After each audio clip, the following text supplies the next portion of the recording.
Assalamualaikum warahmatullahi wabarakatuh. Salam sejahtera dan salam Malaysia Madani. Sejambak kasih buat peneraju majlis, junjungan budi kepada barisan hakim yang arif lagi bijaksana. Guru-guru pemangkin intelek bangsa, seterusnya rakan-rakan yang saya kasihi sekalian. Cuba kita fikirkan sejenak. Mengapakah setiap kali kita berhimpun, lafaz rukun negara sentiasa menjadi keutamaan?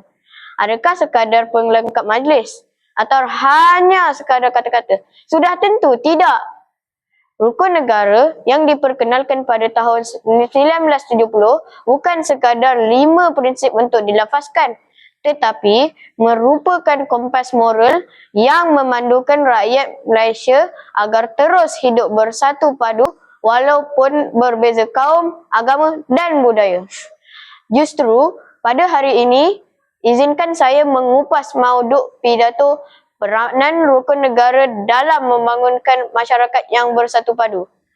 Sidang Dewan yang dihormati, paradigma pertama di bawah lembayung kata ketauhidan diaspirasi, perpaduan dikecapi.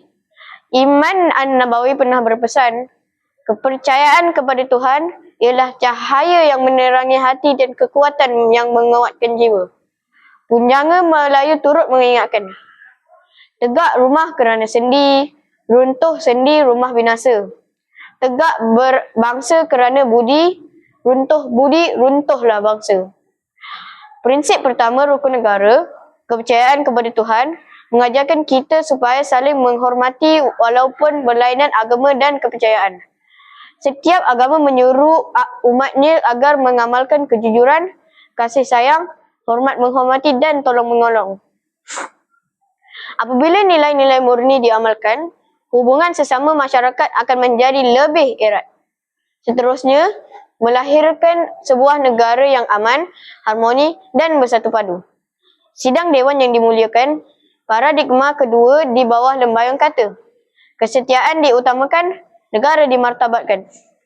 Tun Dr. Mahathir Mohamad pernah menyatakan, kepatuhan kepada raja adalah cerminan kesetiaan kita kepada bangsa dan negara. Burung merpati terbang sekawan, hinggap sebentar di pohon jati. Setia kepada raja dan watan, negara, aman, rakyat dihormati. Prinsip kedua rukun negara, kesetiaan kepada raja dan negara, mengajar kita supaya menghormati institusi diraja, mencintai tanah air serta mematuhi undang-undang. Sebagai murid, kita boleh menunjukkan kesetiaan dengan menghormati jalur gemilang, menyanyikan lagu negaraku dengan penuh semangat, menjaga nama baik sekolah serta memupuk semangat patriotisme sejak di bangku sekolah lagi. Apabila rakyat bersatu hati dan setia kepada negara, keamanan akan terus terpelihara dan Malaysia akan terus dihormati di persada dunia. Warga Dewan yang saya hormati, paradigma ketiga di bawah lembayung kata, kesopanan disemai, perpaduan dicapai. Prinsip kelima rukun negara, kesopanan dan kesusilaan, merupakan kunci kepada keharmonian masyarakat. Sikap berbudi bahasa, menghormati guru, menyayangi rakan serta menghargai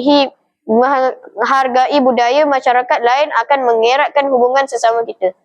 Menurut Baltasar Gracian, kesopanan adalah cara terbaik menunjukkan rasa hormat terhadap orang lain. Jelaslah bahawa apabila setiap rakyat mengamalkan kesopanan dalam tutur kata dan tingkah laku, perpaduan akan terus subur. Perselisihan dapat dielakkan dan keamanan negara akan terus terpelihara.